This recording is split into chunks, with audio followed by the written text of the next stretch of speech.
Good morning, everybody. Paul here from Warden's Farm, NC Beekeeping, and it's time to harvest summer honey. So we have a bunch of frames.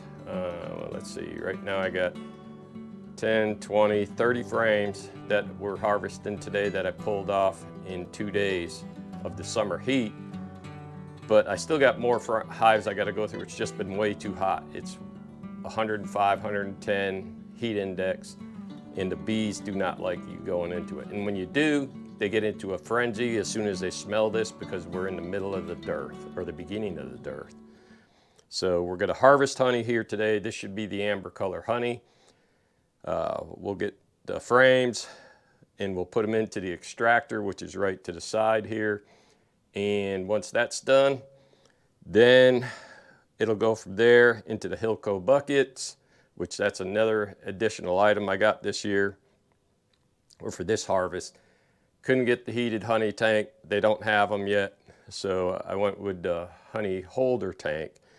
And that way I can put 6 gallons in there, and I got white plastic buckets, and I got another bucket and a screen underneath my extraction tank here. So here we are, full frames of honey. I know I was asked to do some close-ups of what I'm doing. Some closer pictures. So we got our Hilco extraction knife. Again, like I always say, I'm not getting paid for any of this, but these are the products that I use. So you got the serrated knife, you come up top and you just start cutting. You got the knife right up against the frame, and you just cut down.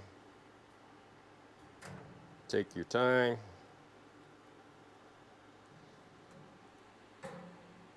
And there you go. And then I'll do the other side. Do the same thing. Then take, come on, get out of there.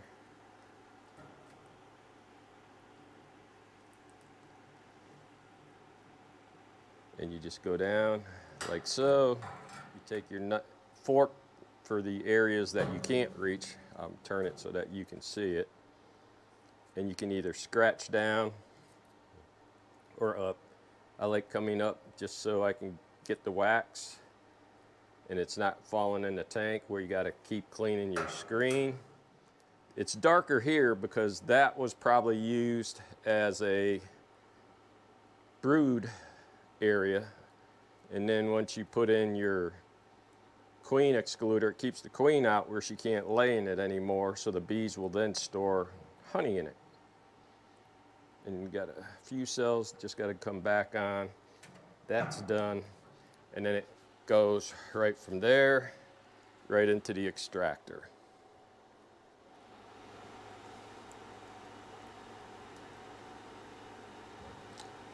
It's beautiful to see the cappings just fall away. Give it a spin, do the same.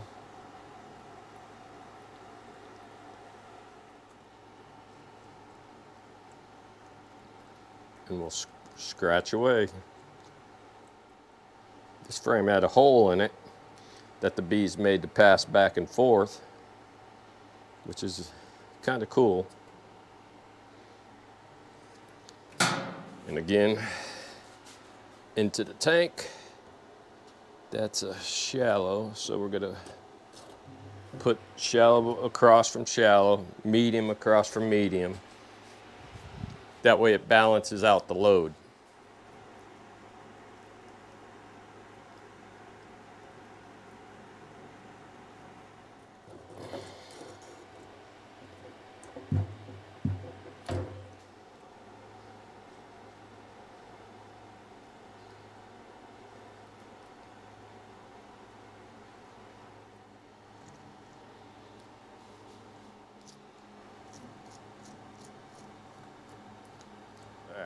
Same on this side. A lot of propolis.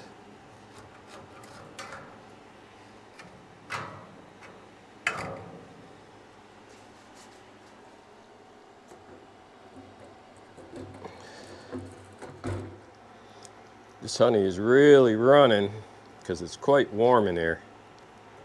So that means the honey is warm.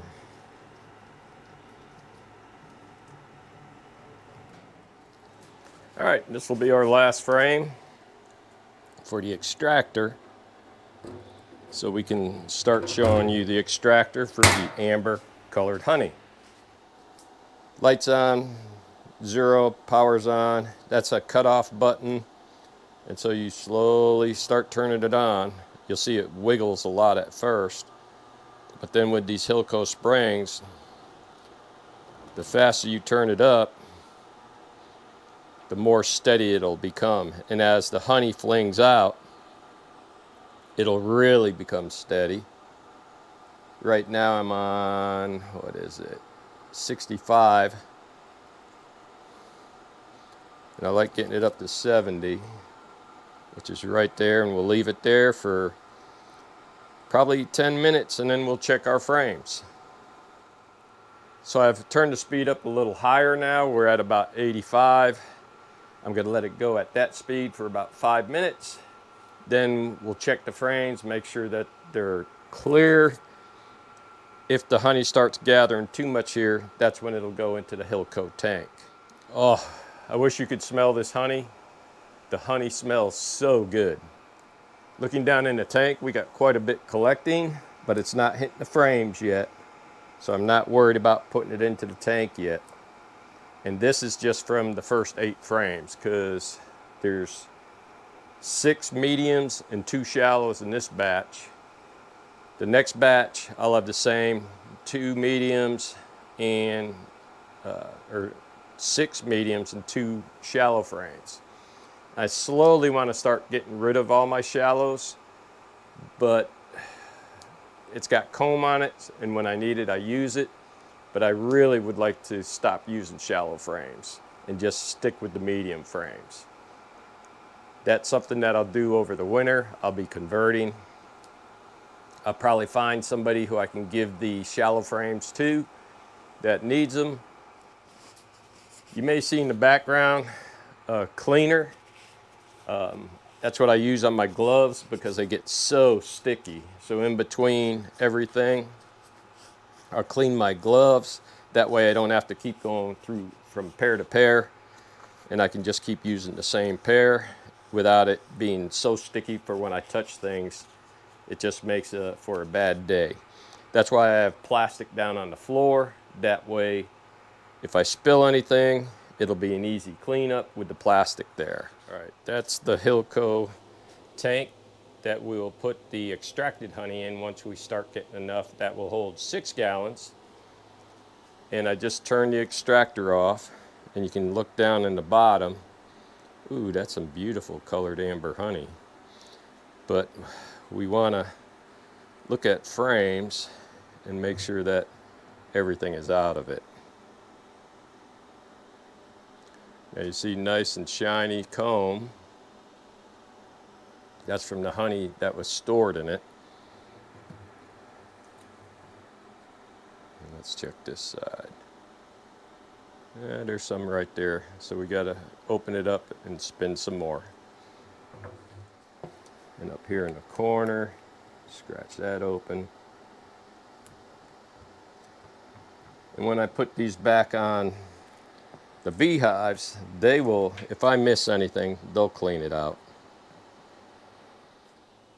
So I have a Hilco tank that I put my frames in after they've been spun. That way anything drips, it goes into that tank and can get collected later. So these are completed. So we'll put these all inside the Hive Butler tank. Again, it's just one of the things that I use in my honey harvesting, because I put these back into a deep, or as you were, into the size frames that they belong in, and then I'll put them back on my weak hives. That way they can clean them out, because the strong hives don't need it. The weak hives can actually use it more.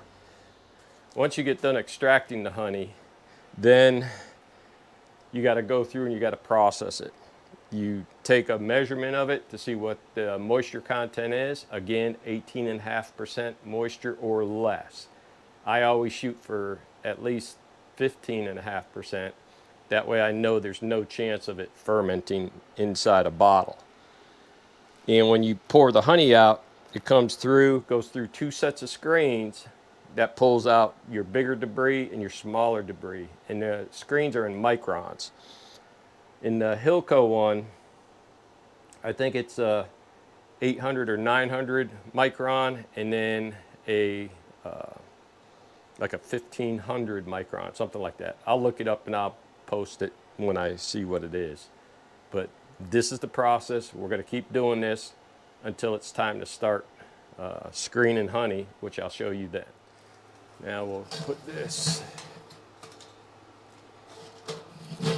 as you can see, that's the screen. That's about 800 microns compared to maybe about 12 to 1500. I'll have to look it up to see what it is.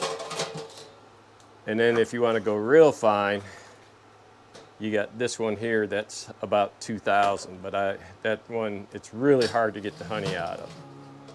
So we got the honey gate closed. Now, let's see what it looks like.